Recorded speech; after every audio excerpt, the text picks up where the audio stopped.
kickoff edition of First Take, folks. It's Stephen A. Smith's birthday. There he is. He's in the house. Tony Romo is here. It's the worst day of my professional career. No, it's not. This is the greatest day of my your career? life. This hurts. This really hurts. This is the lowest of the low. You hoodwinked me. You look to me like a walking piece of mediocrity. It's a cowboy cake. It's a cowboy cake. It's a cowboy cake. From my heart, happy birthday. Thank you, bro. Happy Thank y'all so much.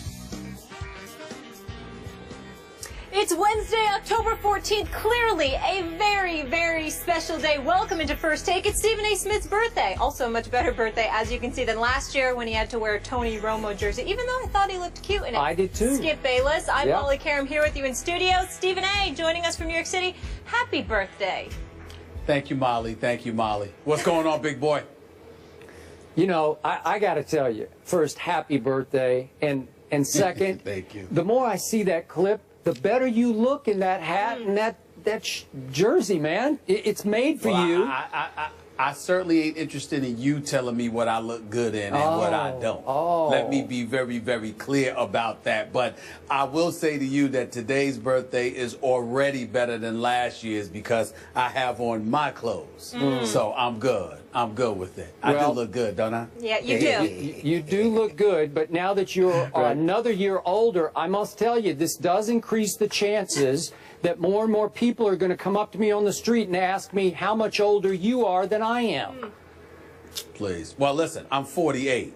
So the minute they hear something in the 40s, they'll know that you're still ahead of me. You don't even have to worry about that. Right. But I'm happy I'm getting older, man. It doesn't bother me one bit. I don't think I look 48. I damn sure don't feel 48. I'm good. Stephen I'm A., good. you are like fine wine. You're getting better with age. That's the truth. I'm trying. I'm trying. That Thank is you so the much. truth. All right. Happy birthday again. Let's get into it. Speaking of those Cowboys, they now have their third starting quarterback this season. This, according to ESPN and media reports, first reported by our Ed Warder. Dallas has informed Brandon Weeden that Matt Cassel will start for their team after their bye week at the Giants. The Cowboys are 0-3 with Weeden starting for the injured Tony Romo. Romo will miss at least 4 more games before he's eligible to come off the IR designated to return list. Now, Skip, you said this was your last hope. What's your reaction to this move? Yeah, Stephen A. Smith, I did start campaigning at halftime on Twitter of Sunday's debacle against the Patriots at Jerry World for Matt Cassel. But let me preface what could be my lengthy remarks on this subject by telling you that, yes, you're often right about me.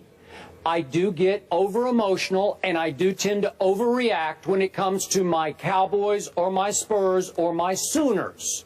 So, being that it is your birthday, I'm going to encourage you to be my guest and tell me how I'm overreacting here. But I'm here to tell you that as of last night, I have now convinced myself that my Cowboys with Matt Cassel at quarterback have a 10 times better chance of beating your New York Football Giants in 2 Sundays from now at the Giants than they would have had with Brandon Weeden at quarterback. You have been right from the start. Just stay off the Weeden. That's what I've learned from this. Just stay off the Weeden, because I got to tell you, I blew it with Brandon Weeden.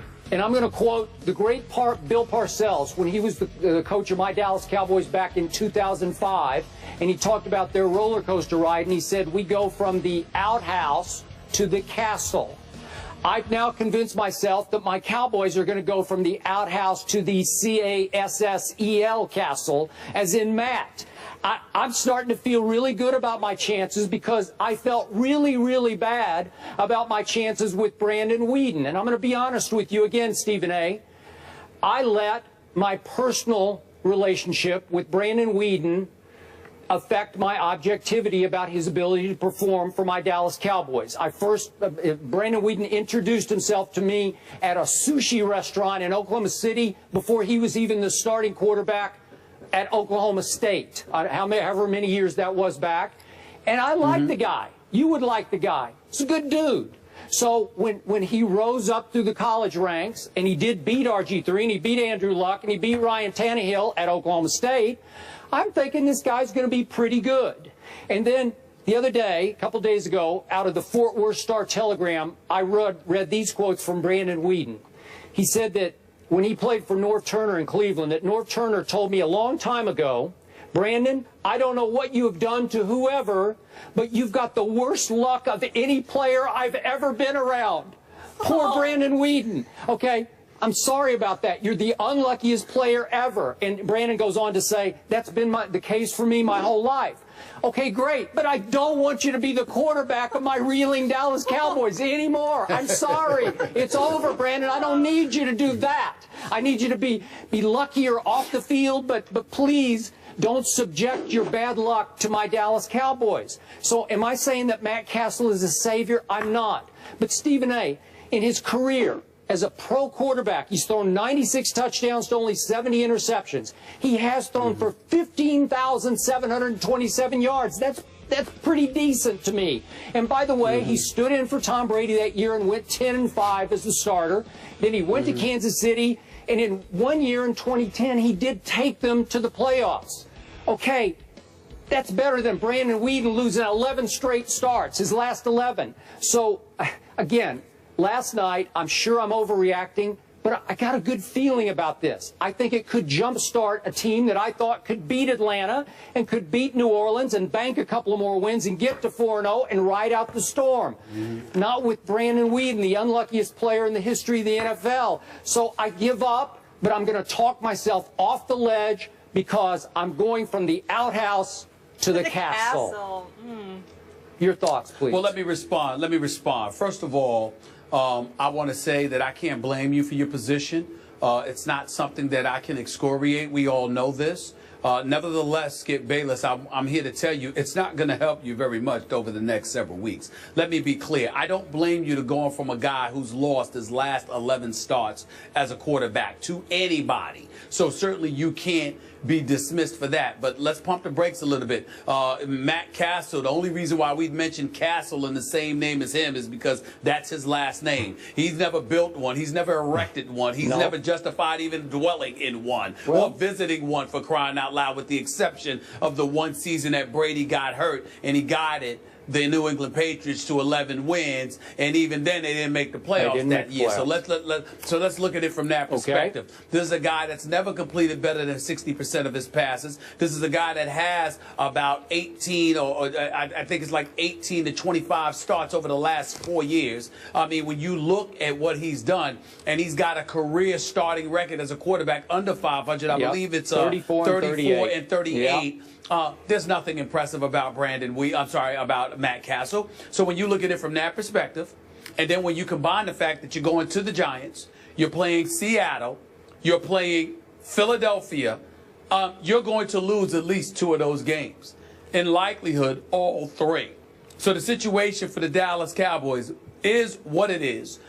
Chances are, after 8 weeks, they'll be about 3-5. That's about right. Just hope they don't go 2-6. Yeah. But they're not winning more than one of these next 3 games. And so when you look at it from that perspective, I guess this is what you're saying. Even 1 victory is going to be better than 0. So that's where you're going. All I'm saying to you, caution, because Skip Bayless does tend to get a bit emotional, engaging in hyperbole. All of a sudden, you need Prozac or something because you're depressed, because your team is falling off the wagon and all of this other stuff. I'm trying to help you out because I think primarily when you go through those emotions, feeling that particular way, it's the shock of it all. It's that you didn't see it coming. I am telling you, see it coming. Look forward to it coming. The Dallas Cowboys will lose at least 2 of the next 3 games. So just brace yourself for that and hope that Tony Romo is ready to go in 3 to 4 weeks so you can go those last 8 games of the season. But don't anticipate for 1 bit that you're going to win 2 of the next 3 or all 3 of these games, because that ain't going to happen. Okay, I appreciate that perspective. Thank you very much, birthday boy. I'm here for you. I'm here for you. But look, the odds are that I will wind up 2-6, even with Matt Cassel at quarterback. Yes. Because they will not be favored to win any of the, obviously, next 3 games. But I just got a feeling, and you know how my instincts are. Sometimes my instincts are stronger than my emotions. And I do listen to that little voice in the back of my head that is telling me, I think it's going to be okay now. And I'll tell you why. You mean not the little voice in your stomach? The defense has come alive. That's fair. With Greg Hardy, obviously, Rolando McClain, maybe Randy Gregory comes back after the bye week, and boy, he was having some hellacious impact off the edge before he turned his, he had his high ankle sprain. And it's possible, it's just possible that after the 2 weeks off, maybe we have a Dez sighting. I don't know. It's possible. There's been a little word about this. Whoa.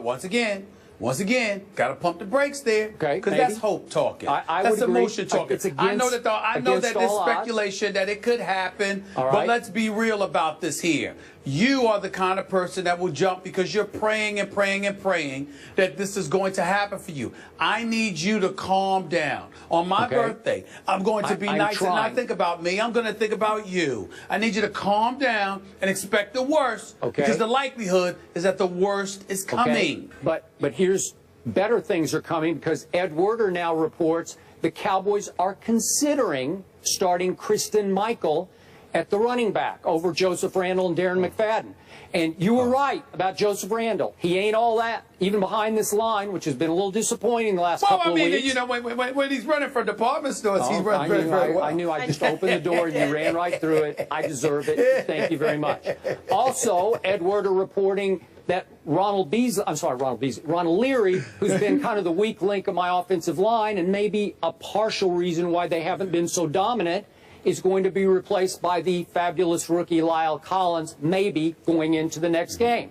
Okay, this is fresh blood. It's new vitality for this team with Matt Cassel at quarterback playing to win instead of Brandon Whedon playing not to lose. That's all he does is dink and dunk and play not to lose. I think Matt Cassel will go out and say, let's just throw caution to the wind. Let's go try to win this game against Eli Manning as opposed to trying to dink and dunk and try not to lose it. That's just me. So if I hear you correctly, Skip Bayless, what you're saying is Matt Cassel, the gunslinger, he's going to come to the rescue. He's won at this level. He's played in the playoffs before. Go, Matt, go. I got a shot now. Right. I got a shot. Okay. Outhouse to Cassel. You're saying there's a chance. Yeah. We're keeping hope alive here on First Take. Yeah. You go ahead and you do that. Y'all go ahead and do that. Have a good time. How about we move on Happy birthday. We move on